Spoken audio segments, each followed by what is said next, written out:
aziko afite urubanza.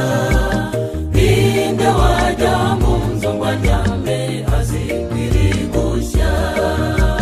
Dore turasinziriye nta kintu twitayeho, kandi ziracyamarenga yuko igiye gushya.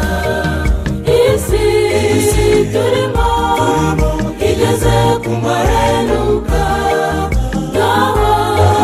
Nawe shaka ubwishingizi, kandi twabona gukira keretse kwa Yesu wenyine, kuko ari we ufite umuti w'isi, muze tumwisunge.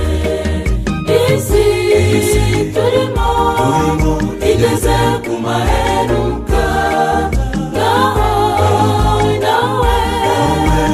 shaka ubwishingizi, kandi twabona gukira keretse kwa Yesu wenyine, kuko ari we ufite umuti w'isi, muze tumwisunge.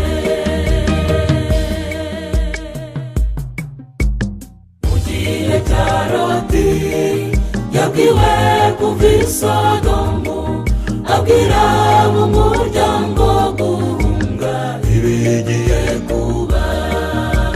Bageze mu nzira ubwo butunzi basize, umugore arakebuka ahinduka inkingi y'umunyu.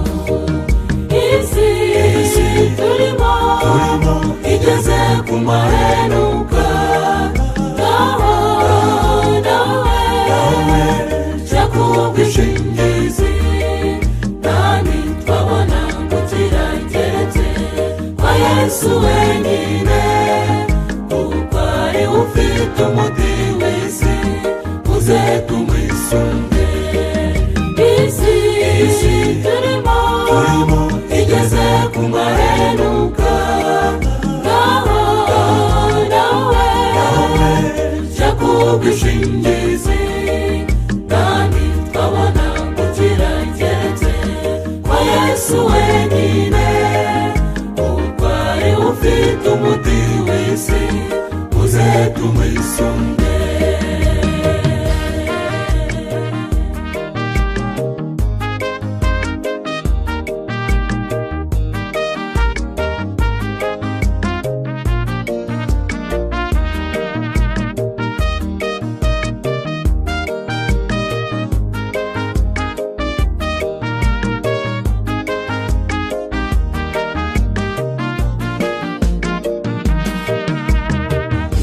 Yo kwa Nowa warokotse abantu 8.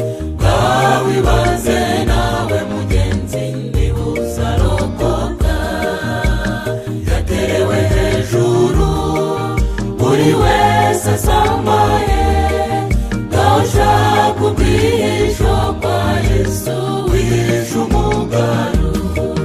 Isi turimo igeze ku maheruka.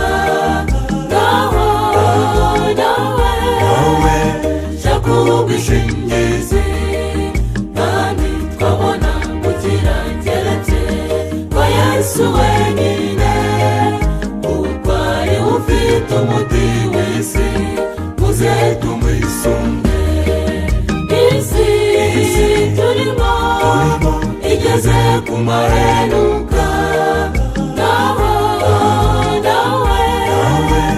shaka ubwishingizi, kandi twabona gukira keretse kwa Yesu wenyine, kuko ari we ufite umuti w'isi, muze tumwisunge.